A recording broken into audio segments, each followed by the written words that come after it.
Since 2015, Jared Stillman has rocked Nashville sports. That team freaking stinks. And now he's back.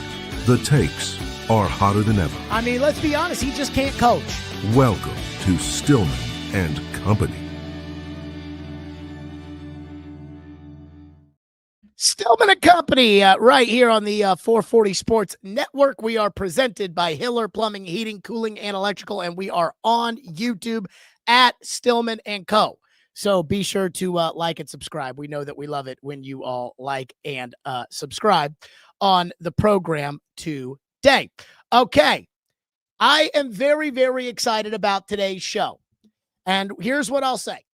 I want people to leave comments down below. And the question I have for you when it comes to the comment of the day is going to be, who played better yesterday, in your opinion, between Cam Ward or Tyler Shough? And are you upset if the answer is not Cam Ward? Because that, on this Titans Monday, is what I want to start off with. Yesterday, I thought, was a great game for the Titans. I thought it was a good game. As a fan, I thought it was incredibly entertaining. You know, the back and forth nature. The Titans made some big plays. The Saints made some exciting plays. It came down to the end. It wasn't one of those games where in the third quarter, we're just looking up at the scoreboard saying, oh, God, 18 more minutes of this embarrassment. No, it was a real football game. It was legit. It was fun. It was fun to watch. So that was good. They didn't win, so it didn't hurt their draft stock, which was good. They didn't win. So now I don't think there's much sentiment for Mike McCoy to retain the head coaching title, which I think for the most part is good, though I think you people kind of disrespect Mike McCoy because I think Mike McCoy is better than you people give him credit for. But again, I think that's good.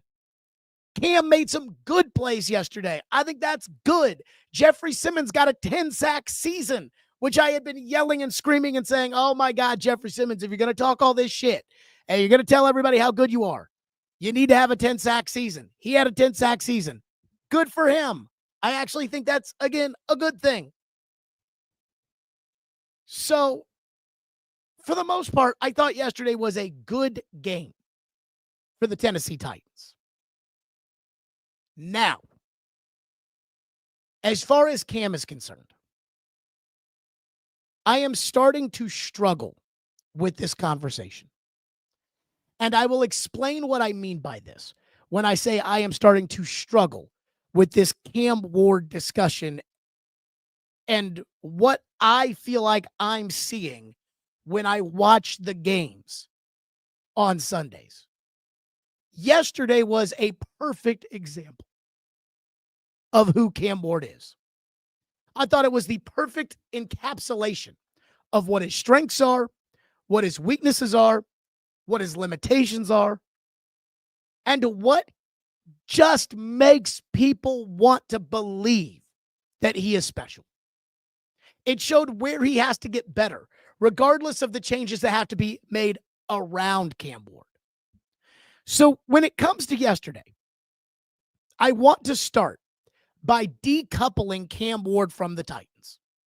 Because in the end, what we all want, if we're all Titan fans, is we all want the Titans to win games. And I think we can all agree that the easiest way for the Titans to win games is to have one of the best quarterbacks in the NFL. And when you take a quarterback number one overall, you hope he will become one of the best quarterbacks in the entire NFL. But there is a difference between the Titans' organizational issues and Cam's issues.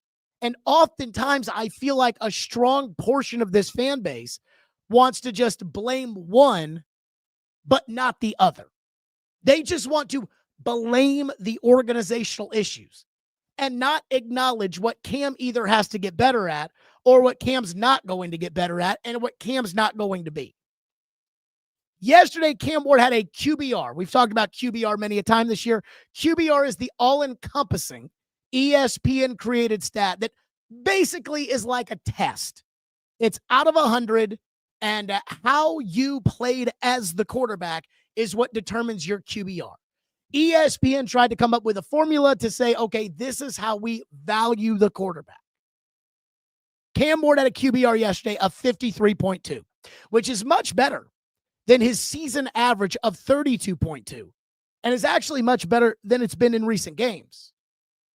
But that says that Cam was 50-50 yesterday. 50% of the time Cam was good. 50% of the time Cam was bad. And every time this happens, whenever we just say, hey, there's this stat out there that says Cam wasn't very good, as soon as it comes up, there was this play that says that Cam might not be very good. There was this moment where it looked like Cam wasn't very good. I just hear this loud chorus from the mountaintops. Jared, he has no good teammates. He has no good coaches. He is going to be him. But it is everybody else's fault that he, at this point, is not even as good as Tyler Shough. And for me, I'm starting to get depressed because every day it's the same thing. It's just so conveniently biased, this narrative, that makes it hard to have these kind of discussions, because I know no matter what I say, it is going to turn into, he has no good teammates, Jared. He has no good coaches, Jared. He's going to be Mahomes, but we have to get him and Jeffrey Simmons, 51 other players, so that he can finally one day become Mahomes. And that's fine. I understand wanting to believe that. But this is where it makes me angry, is that I watched the games. I did not think Cam Ward was a franchise quarterback going into the draft, but I have been wrong before.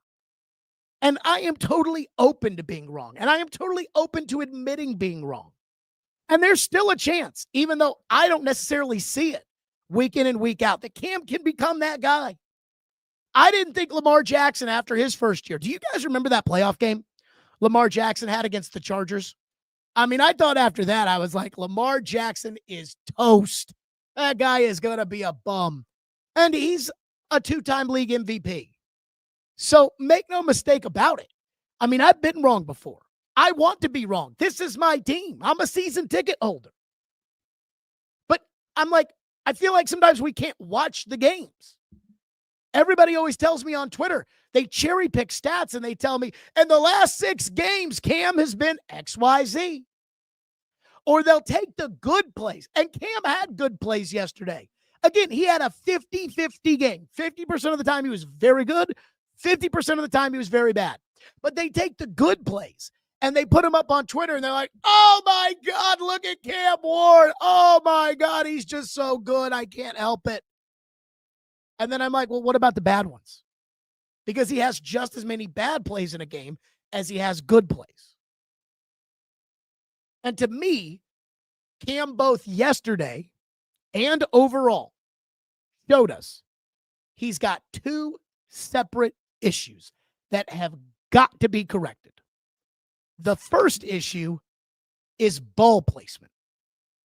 As in, when Cam throws the ball, whether it's down the field, and he did hit on a couple of deep balls yesterday, but when he throws the ball down the field, toward the sideline, whether checking it down, his ball placement is not very good.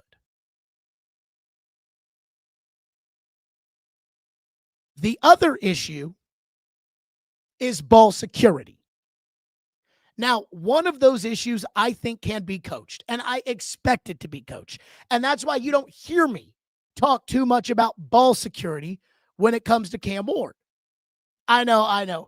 Cam's thrown 1 interception over the last how many games?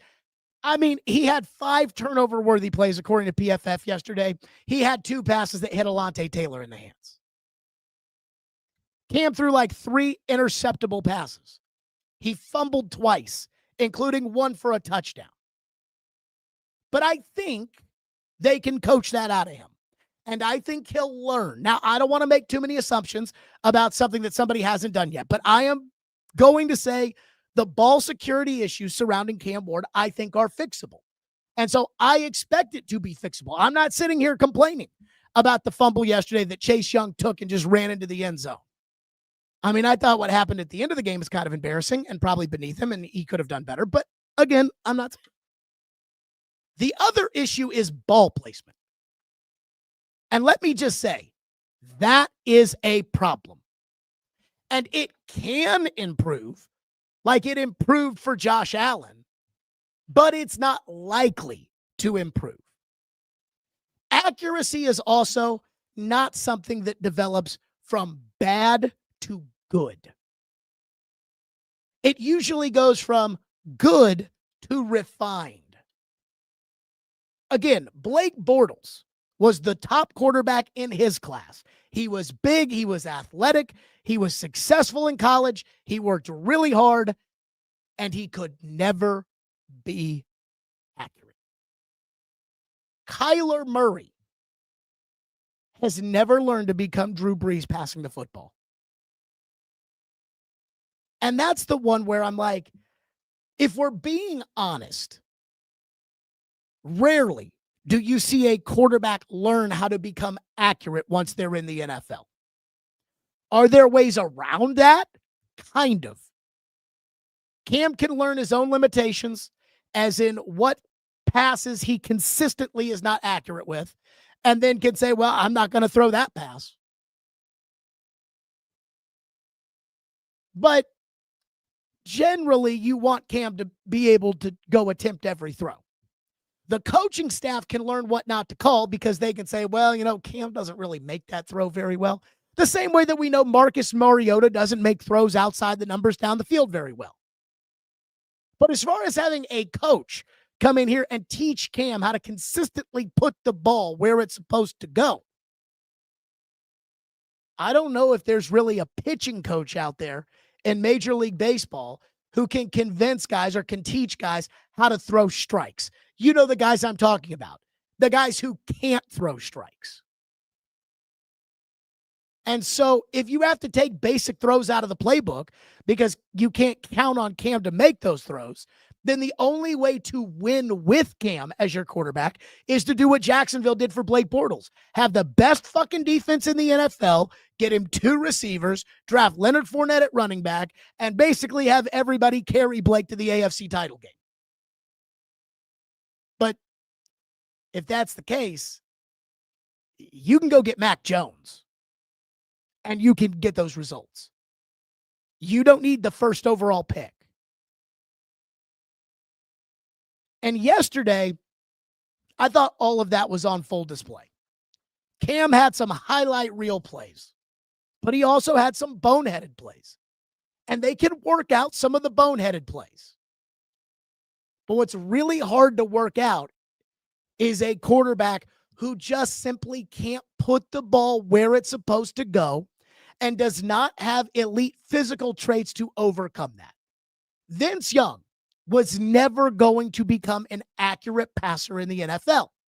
But Vince Young had the elite speed that was able to allow him to win games with his legs. Lamar Jackson, not the most accurate quarterback in the league, but he has elite athleticism. Cam Newton, elite size. Cam Ward doesn't have any of that. I had somebody today who's doing radio in town talk about the elite traits Cam has, and I texted him. I said, what elite traits? Like, he's not accurate. He's not big. He's not fast. What are these elite traits you're talking about? Well, his mind is elite, Jared, that person said back to me. Okay. Again, it's like the wind. I can't see it. But what bothers me so much about the discussion, because Cam can get better. It's not likely as far as the accuracy is concerned, but he can learn the game more and can learn what he can and can't do. So he can get better. And the truth is, Josh Allen did improve his accuracy and his ball placement. And so maybe Cam's the exception to the rule. I don't know. I am open to that being a possibility. But what bothers me so much about this discussion is the amount of people in this town who are unwilling to have the discussion at all. Every time it comes up, it's like, Cam's not really great throwing the ball. He has no good teammates and no good coaches. How could you dare say that? It's like, oh, okay. This reminds me a lot of the 2008 financial crisis. Subprime mortgages were being masqueraded as AAA government-backed securities that just could not fail. The lenders, the banks, they were all saying, oh my God, these are AAA bonds. They can't fail. And the truth is, when you looked under the hood, no, these were a bunch of loans that were given to people that never should have qualified for these home loans. All of the underlying data said those subprime mortgages were going to fail. But the regulators, the lenders, the banks, the brokers, they just completely ignored it because it was in their best interest to ignore it. Standard & Poor ignored it. Moody's ignored it because they needed the banks to give them their business. So they, said, oh, no, these are good bonds. And again, the truth was the guys that were shorting the hell out of this stuff, they knew it, and they kept looking at the data saying, how is this bubble not burst? And it's because everybody, the government, the SEC, Wall Street, the banks, everybody was like, we don't want to hear it, la, la, la, la, la, la, la. And that's what's going on when it comes to Cam. Again, I'll tell you, there are certain things Cam does, like the almost fourth down conversion yesterday, where I'm like, there's not a lot of guys in the league that can do that. The throw to Mason Kinsey, not a lot of guys in the league that can do that. But that's a once-a-game play. I need the gimmies, like the throw on the sideline at the beginning of the game to Io Manor. I need him to hit those. I need him to put the ball out in front of his receivers so they can run with it. But a lot of people just don't want to have the discussion. All they want is pro Cam talk all the time.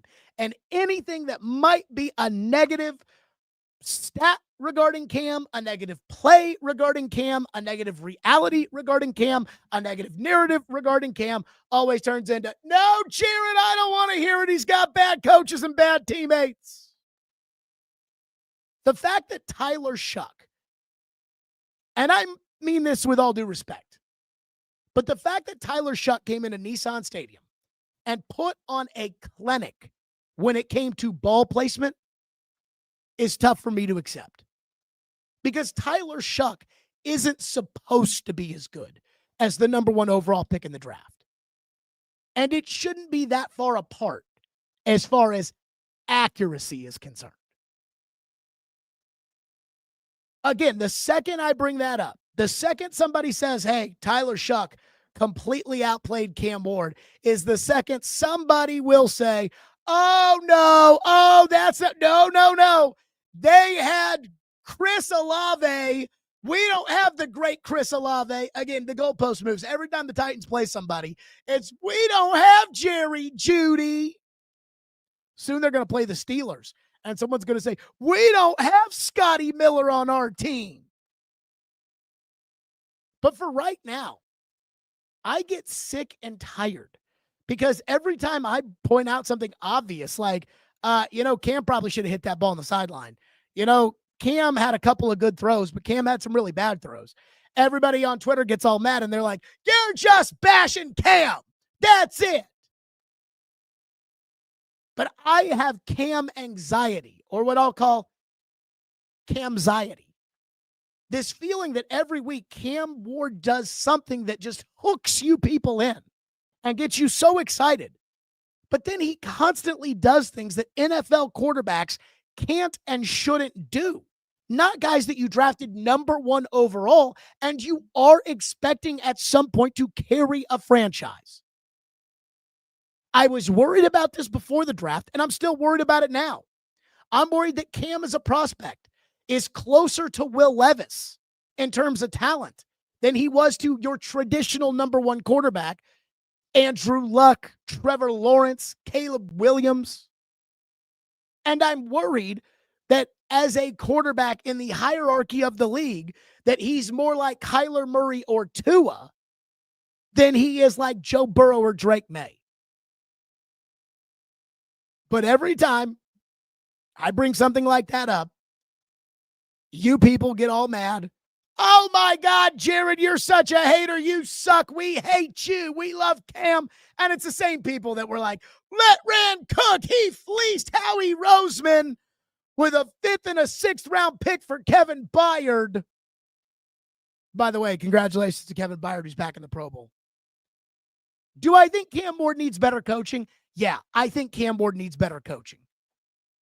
I actually think, though, Mike McCoy and Bo Hardigree have done a pretty good job as interim coach and interim OC, and I think they're getting guys open, and Cam is hitting them about 50% of the time when they are wide fucking open. Does Cam need a better team around him? Absolutely, he needs a better team around him.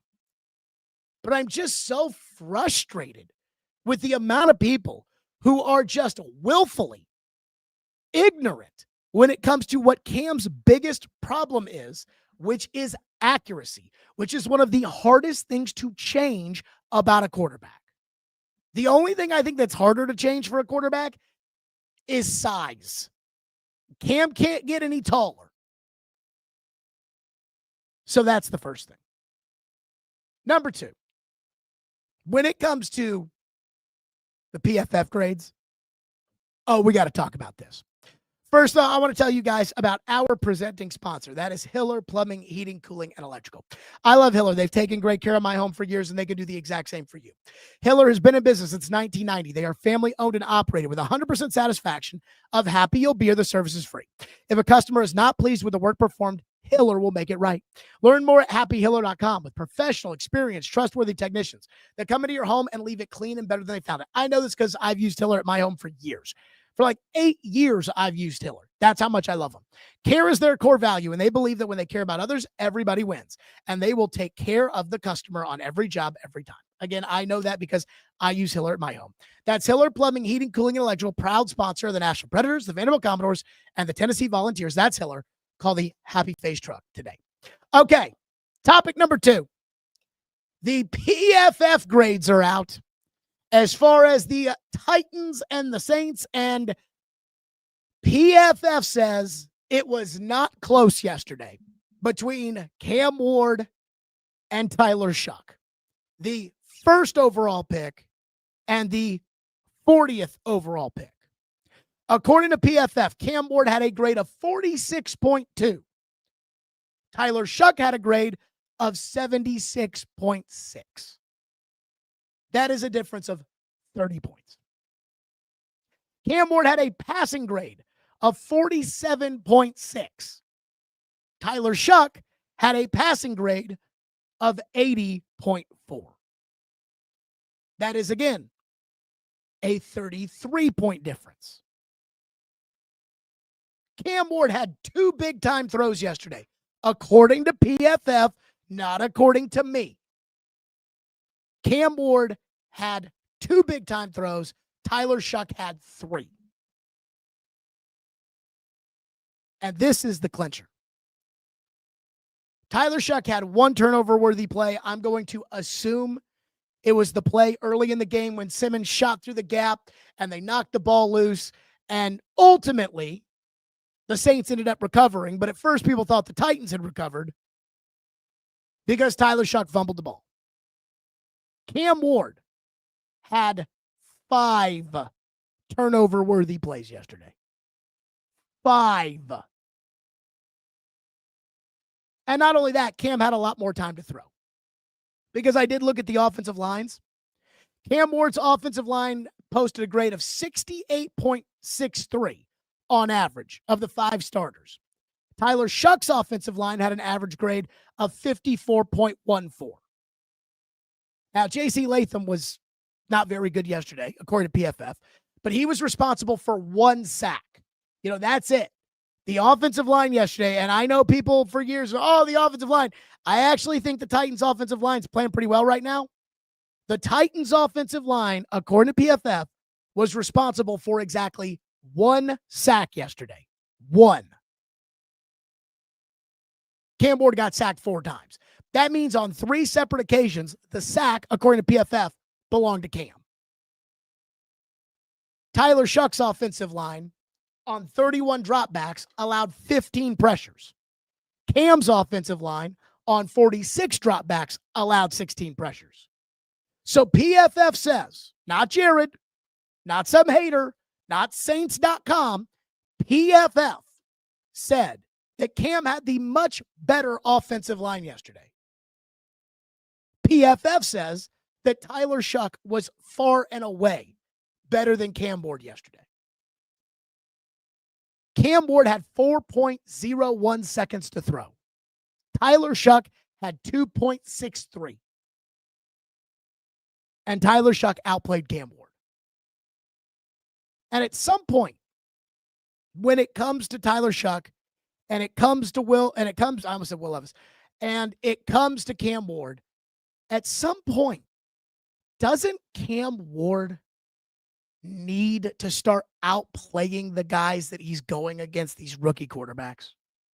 And I said it on the postgame show yesterday, where I wanted to be careful and not just say, Tyler Shough is better than Cam Ward, because Tyler Shough's defense is better than Cam Ward. And Tyler Shough's receivers are better than Cam Ward. Tyler Shough's offensive line was not better than Cam Ward. Cam Ward had the better offensive line. This is what, again, bothers me about Cam. And I said this when it came to picking the quarterback. You know this. At the beginning of the offseason, I said, go get a veteran quarterback. Go get Sam Darnold. That was my first choice. Go get Daniel Jones. That was my second choice. Go get Mac Jones. That was my third choice. Go get a veteran quarterback. Because everybody kept telling us that the quarterbacks in this class were not franchise caliber quarterbacks.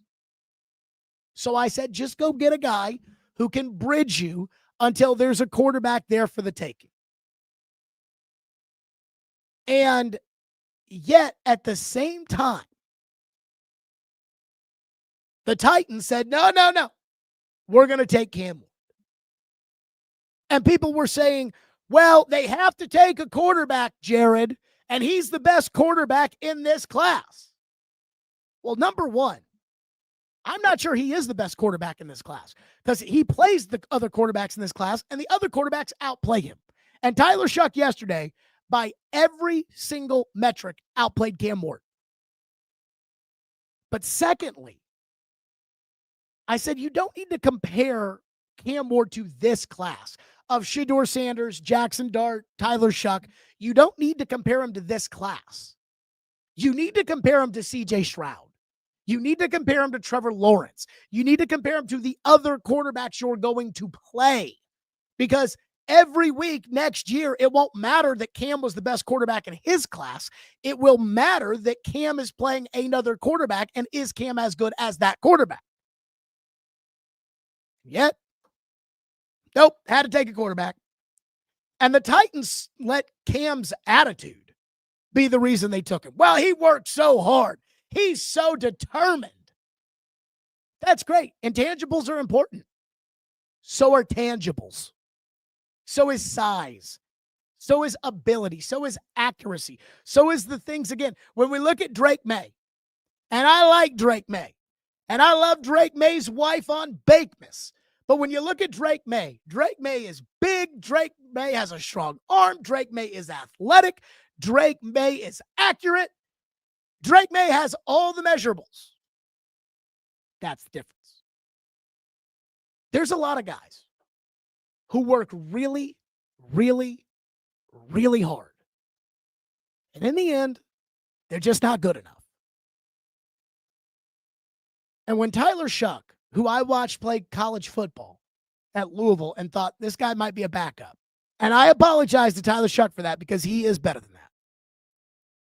But when Tyler Shough comes in here and completely outplays Cam, to the point, again, his grade was 76.6, Cam's grade was 46.2. That's a problem. That is a problem. That is very discouraging. When you could have picked Tyler Shough, if you had made the trade with the Giants and had moved back to 3 and had gotten their second rounder at 34, you could have picked Tyler Shough 4 separate times before New Orleans took him at 40. That is discouraging. And I see everybody out there talking about, we didn't have Chris Olave, Jared. Got it. Okay. Let's get to some of your reaction here on the program. I do have a roster thought when it comes to the Titans, and then I do want to touch on some of the other things around the league that are kind of Titan adjacent. So we'll get into that as well. Kelsey says, Shough had a better game. I thought Cam's mistakes overshadowed his better plays. I thought Cam had a 50-50 game. I thought the plays that Cam made, like the throw to DK down the field or the throw to Kenzie, or the almost fourth down that he almost converted, and I know he didn't, but shit, that was impressive. I thought those plays were really good and really nice. But as my uncle texted me yesterday at the end of the game, I did think that Hail Mary attempt at the end was like the Keystone Cops. It was embarrassing. Cam, again, had 5 turnover-worthy plays. He's got to be better protecting the football, and I think that's bad.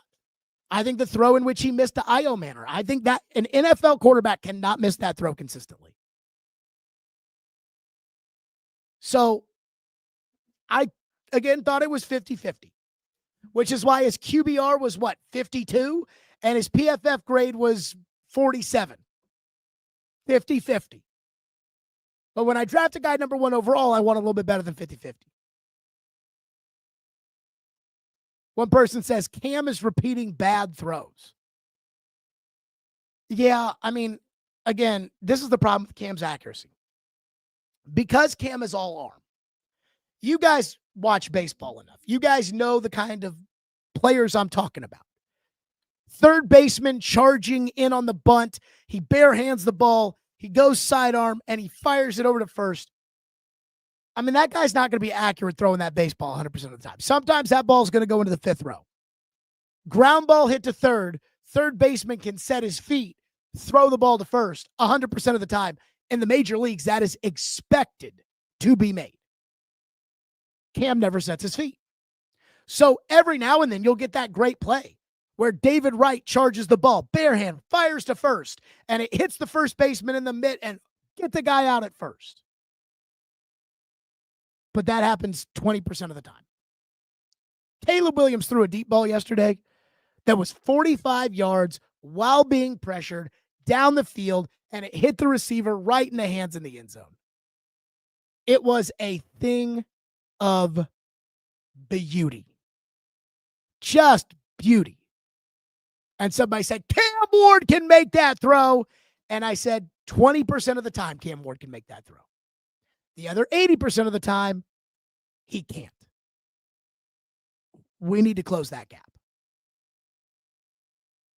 David says, how can we compare quarterback play when the secondary of the Titans organization is absolutely top 32? They are the bottom of the league. Secondary's bad. Well, number one, and I'm going to get into this more when I talk about roster construction for the Titans and some of the things that they need to do and that we talk about. The secondary for the Titans is terrible. Terrible. They need better pass rush. And yesterday, they pressured Tyler Shough on 15 of 31 dropbacks. That is a much higher percentage than the 16 pressures that Cam received on 46 dropbacks. Point being, you can have Scarbini Jr. out there in the secondary. If you've got a good pass rush, it doesn't matter. And Tyler Shough was able to adjust to the pressure and make throws. Cam didn't always do that. Joe says Calvin Ridley is better than Chris Olave. Cam sucked with him. One person says having a true number one receiver opens it up for other receivers to produce. How can anyone on defense tackle or cover? So this is kind of the Chris Olave thing, which is we didn't have Chris Olave, Jared, which is the same as a couple of weeks ago, which is we don't have Jerry Jeudy, Jared, which again is taking relatively average wide receivers in the NFL and being like, we don't have these guys. That is not the same as Justin Jefferson or Jamar Chase. We don't have Michael Pittman Jr. No disrespect to Michael Pittman Jr., who's a fine player. Everybody in the league has a Michael Pittman Jr. And the Saints don't have Tony Pollard running the ball. You have a better offensive line than the Saints. It's not always going to be even. But enough with the Chris Olave stuff and whining and crying like Chris Olave is some sort of great receiver who, oh my God, can you believe it? Can you believe it, Jared? Chris Olave, I mean, come on, that's not even fair. Again, Chris Olave's a fine receiver in the NFL. He is not one of the top guys. Let's not kid ourselves.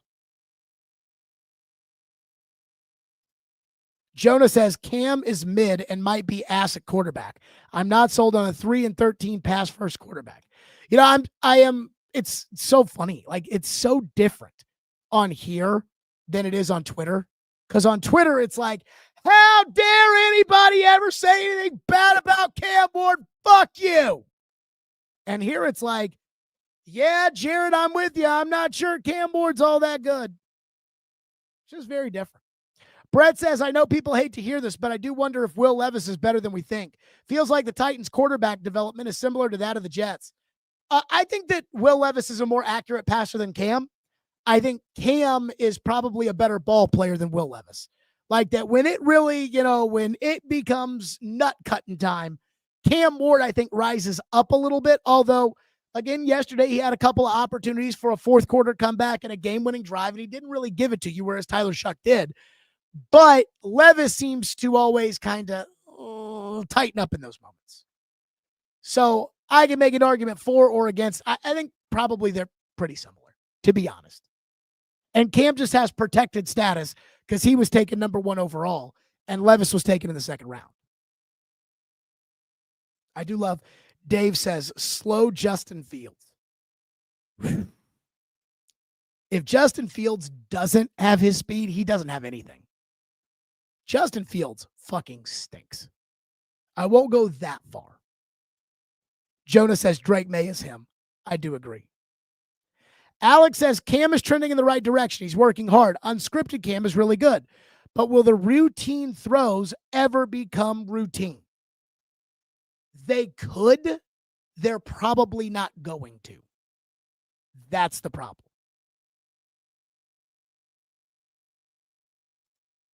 This Cam boy from the Two Tone podcast said that the Saints have a great defense with dogs on it. The Cam Ward excuse of the day. That's not the Cam Ward excuse of the day. The Cam Ward excuse of the day. The Cam Ward excuse of the day.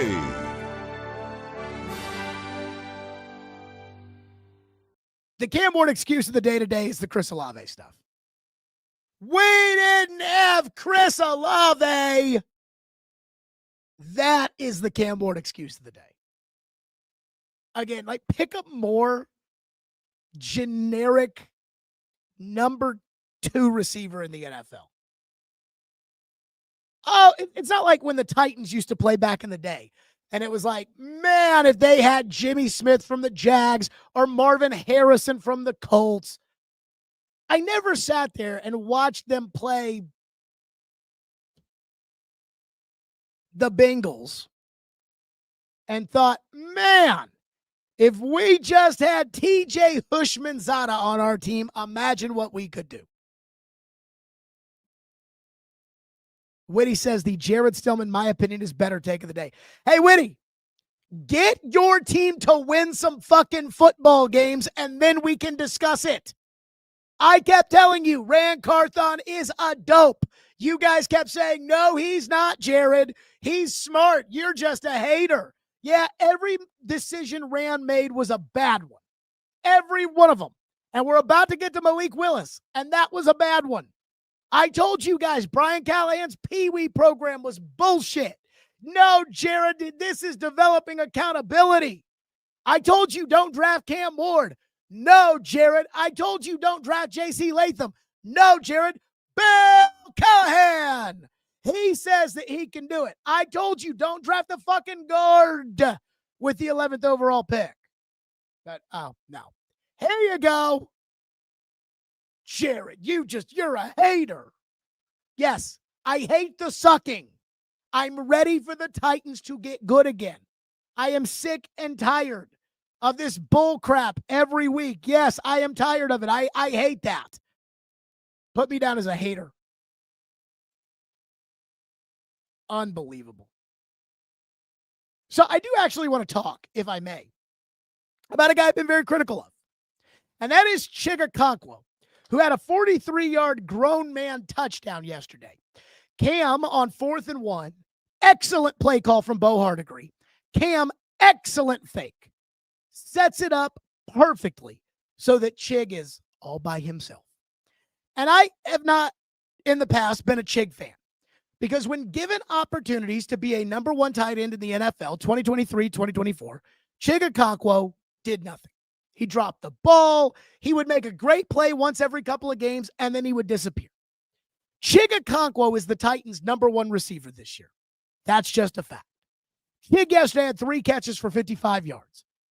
The thing about Chig is that while he drives me nuts, because I'm not convinced Chig really loves football, and he drives me nuts because he disappears, and he drives me nuts because he doesn't demand the ball. He is the best tight end that you have. And if you let Shough go into free agency, he is going to get a good contract somewhere else, and that'll be the end of that. And then you'll have to go get a new tight end. Gunnar Helm is not a starting tight end in the NFL. The Titans do not have any players on their team worth franchise tagging. Shough might be worthy of what is called the transition tag. The transition tag is a 1-year deal that will come in at roughly $12 to $13 million, which is about how much money Evan Ingram makes in Denver.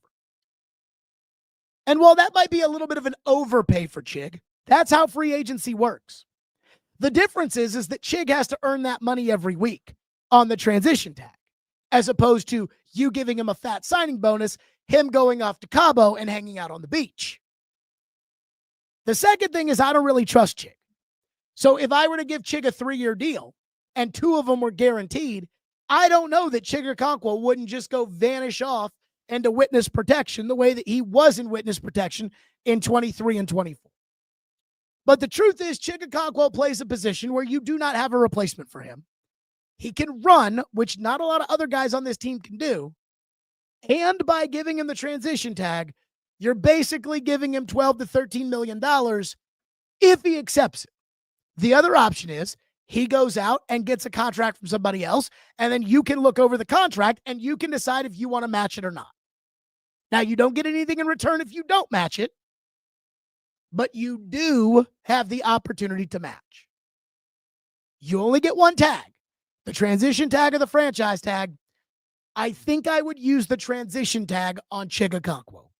Not because I like Shough, but because I think that that's just more time for the Titans and resources to have to replace Shough than just bring him back for 12 or 13 million bucks. That is the Shough take. Other things.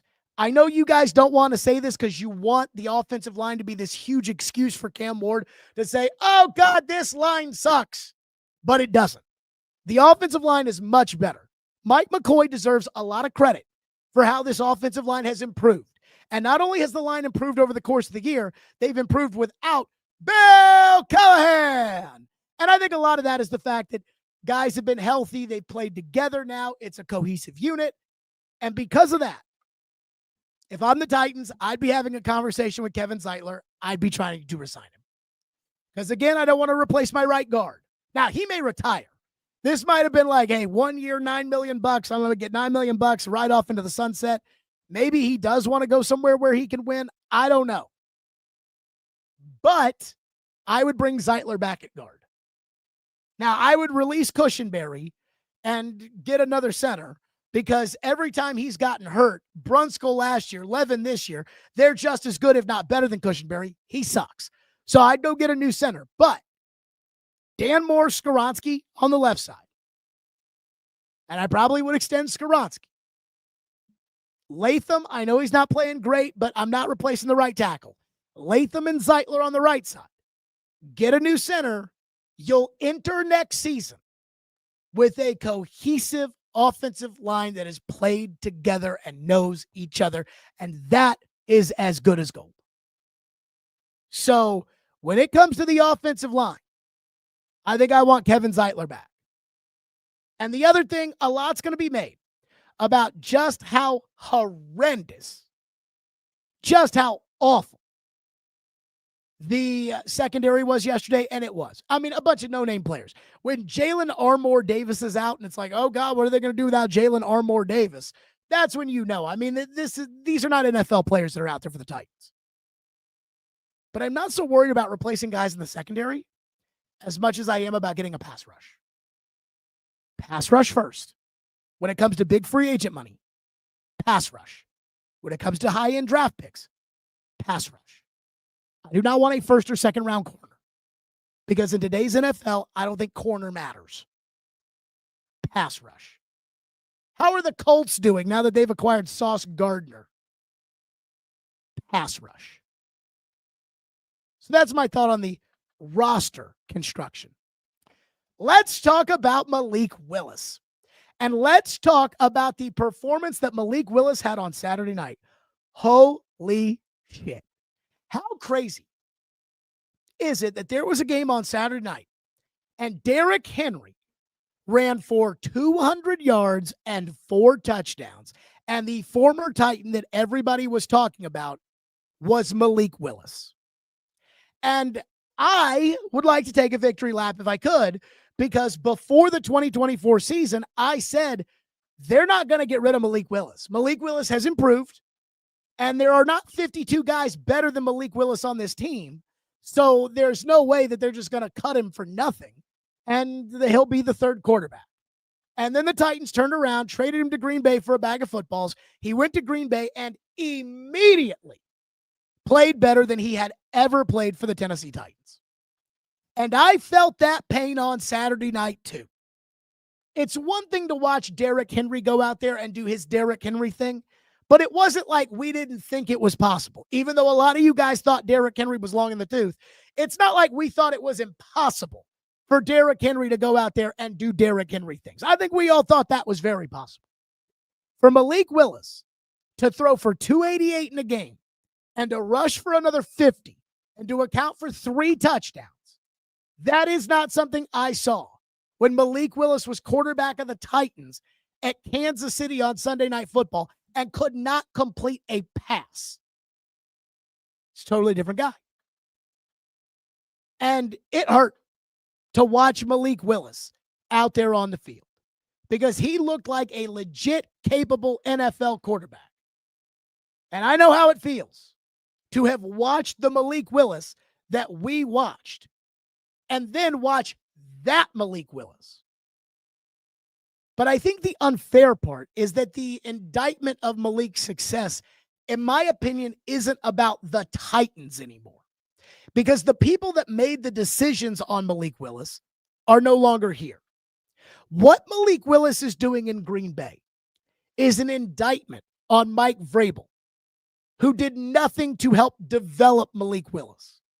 I kept begging the Titans, Malik Willis' rookie year. He was a third-round pick. He was their second third-round pick. John Robinson went on the station I was working for at the time, and he said, we're taking a shot. You know, we used a third-round pick on a quarterback that's got some upside. We're taking a shot. And Mike Vrabel was adamant about Malik Willis being the backup quarterback. And I saw Malik Willis in practice, and I kept saying, this guy cannot play in the NFL. If Tannehill breaks a thumb and is out for a couple of games, this guy cannot play. And Mike Vrabel said to people behind the scenes, this is our backup quarterback, in talking about Malik. With Todd Downing as his offensive coordinator and a year later, Tim Kelly, the Titans did nothing under the great Mike Vrabel to develop Malik Willis. And then after Malik Willis got better, which it was obvious in training camp, it was obvious that he had improved in the preseason. They played the third preseason game at New Orleans, and Malik Willis and Bryce Oliver played great in that game. It was obvious that Malik Willis had improved. And again, me, a Malik Willis hater, was adamant that they should have put him on that team. And Ran Carthon and Brian Callahan traded away Malik Willis for a bag of footballs just when he was starting to show improvement. And Brian Callahan said at the time that there was an open competition for the backup job between Mason Rudolph and Malik Willis. And in the end, it wasn't even close. Mason Rudolph could get 100 opportunities, and he would never have the performance Malik had on Saturday night. The reason I say this is because if the Titans had kept Malik Willis on their team last year, he would have gotten an opportunity to play. Levis got injured. Levis got benched. Rudolph played a bunch of their games. There would have been an opportunity to put Malik Willis out there. But the reason that Malik Willis is playing better in Green Bay is because he has better coaching and because all of that developmental work, the redshirt year that Malik desperately needed after he left Liberty, he got here. They just didn't redshirt him. He should have been the third string quarterback. He should have been inactive every game. And the fact that he wasn't is an indictment on Mike Vrabel and on Mike Vrabel's inability to develop Malik Willis at all whatsoever, and his loser buddies, Todd Downing and Tim Kelly. And then the fact that Ran Carthon and Brian Callahan were like, no, we're good. We're good at quarterback. Let's give Malik away for a bag of footballs. Let's do right by Malik, which is what Ran Carthon said at the time. Just shows you how incompetent both of those morons were. Because they just gave him away. Just gave him away. One person says the same thing you said about Malik, you're saying about Cam. First of all, I thought Malik at the beginning was way worse than Cam. Secondly, when it comes to Cam, he was the number 1 overall pick. Like, I hate to say this, guys, but there is a different level of expectation for a third-round quarterback who needs a redshirt year, who right now, I think somebody might give Malik a chance to be a starter next year. I'm not convinced Malik is a starting quarterback in the NFL. And Malik was great on Saturday night. I am not ready to say, oh, yeah, we're the Miami Dolphins. Go make Malik the quarterback and we'll win. I'm not there yet. But Cam was the number 1 pick. Cam needs to be an elite franchise quarterback. There's a different level of expectations with those guys. So, when it comes to the Malik stuff, yeah, it's depressing because Malik played for the Titans and now Malik doesn't play for the Titans and Malik is a lot better. But again, Malik's success isn't really about anybody connected to the Titans now, except maybe Chad Brinker. But really, Mike Vrabel, who did nothing to develop Malik, and Ran Carthon and Brian Callahan, who traded away Malik for a bag of footballs when he was showing improvement, that's who you should be mad at. And all those guys have been fired. And finally, the great Mike Vrabel. The New England Patriots have won the AFC East yesterday, courtesy of Buffalo's loss at home to Philadelphia. The Patriots are now 13-3. A year after going 4-13, New England has completely flipped their roster, has completely flipped their record. And they've done it under the great Mike Vrabel. Let me say this. I believed when Mike Vrabel was let go that it was time for him to go. Now, I would say that I believe that that was the right move. The problem is I believe the Titans needed to clean house of their organization, not promote Ran Carthon and Chad Brinker, which is what they did. But I still believe that 2 years ago today, it was time to move on from Mike Vrabel. The toothpaste was out of the tube. Vrabel had been given too much power. I did not think Vrabel had earned that power.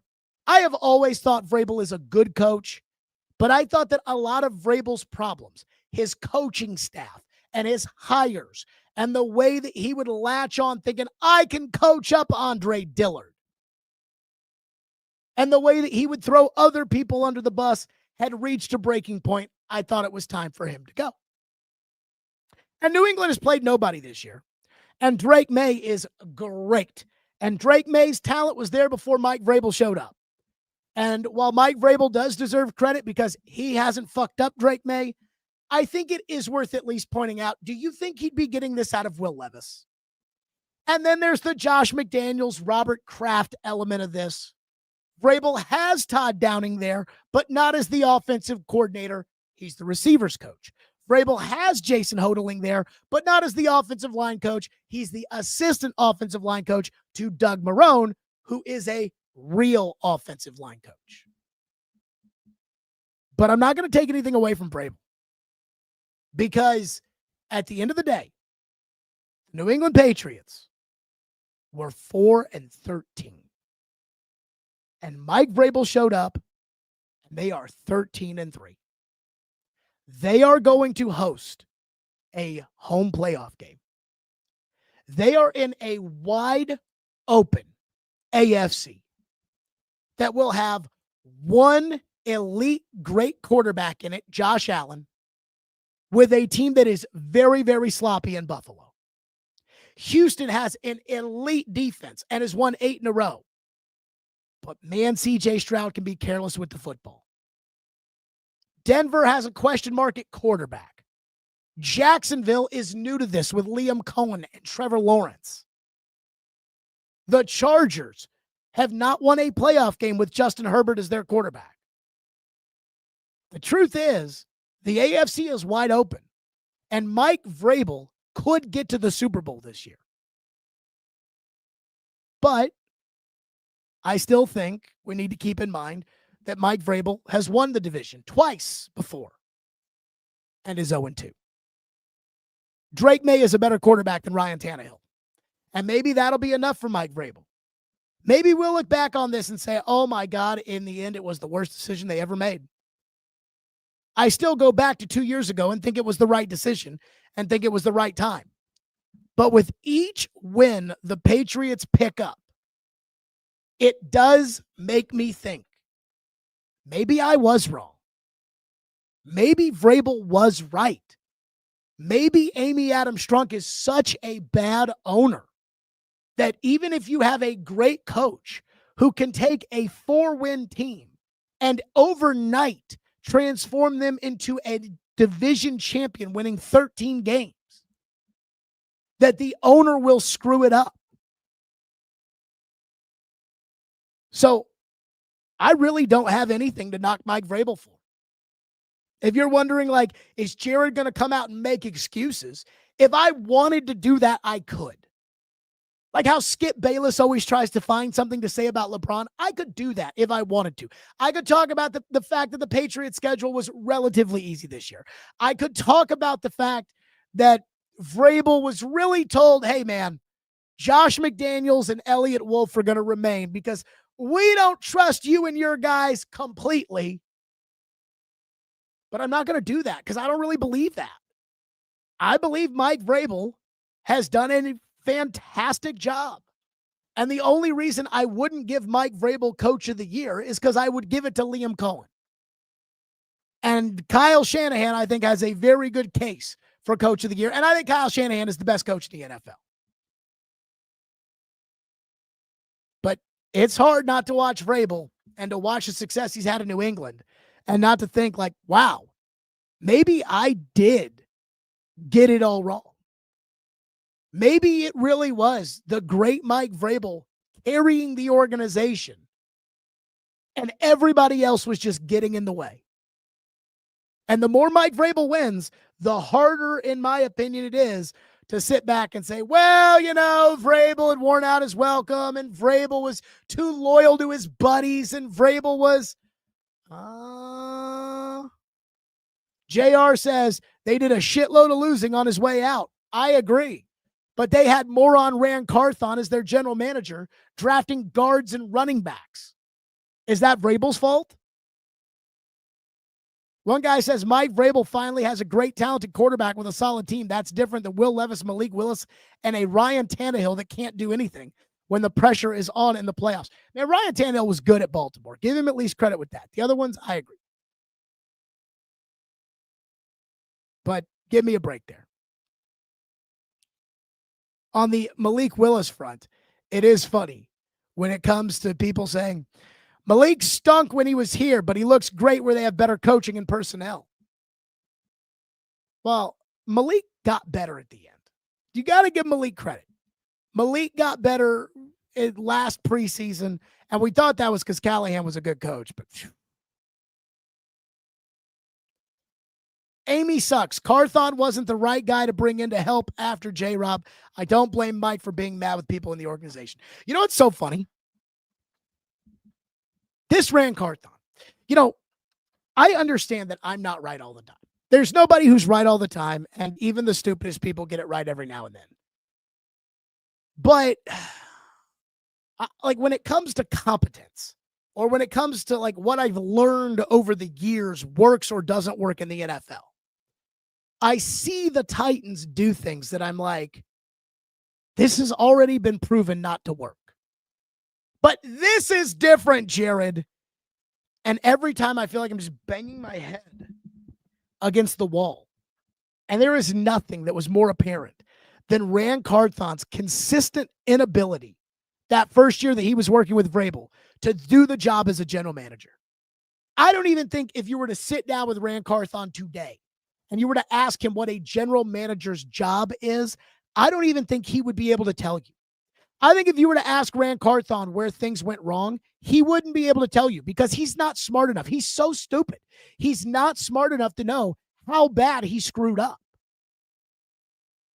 Again, I went through all his moves. I can come up with two good ones. DeAndre Hopkins as a free agent, which was good for one of the 2 years, and then the second year it was a disaster. And Cedric Gray in the 4th round. That's it. And I wonder to myself, how could Amy have thought, let's promote this guy.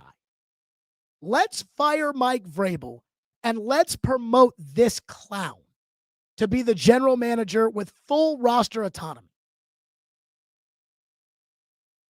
That's what bothers me. It was bad enough to hire the guy to begin with. Clearly didn't do your homework. But people have been duped before. But to promote him after having him in your building for a year while he does nothing but sleep on the plane and listen to podcasts in his office? Give me a break. That's it for us. We're out of here. Again, I will be live tomorrow on Sirius XM from 5 to 8 a.m. Central Time. And, of course, we will be back live at 2 o'clock. Stillman and Company, presented by Hiller Plumbing, Heating, Cooling, and Electrical. 440 Sports. Like and subscribe. Tell your friends. We'll see everybody live right here tomorrow at 2 o'clock.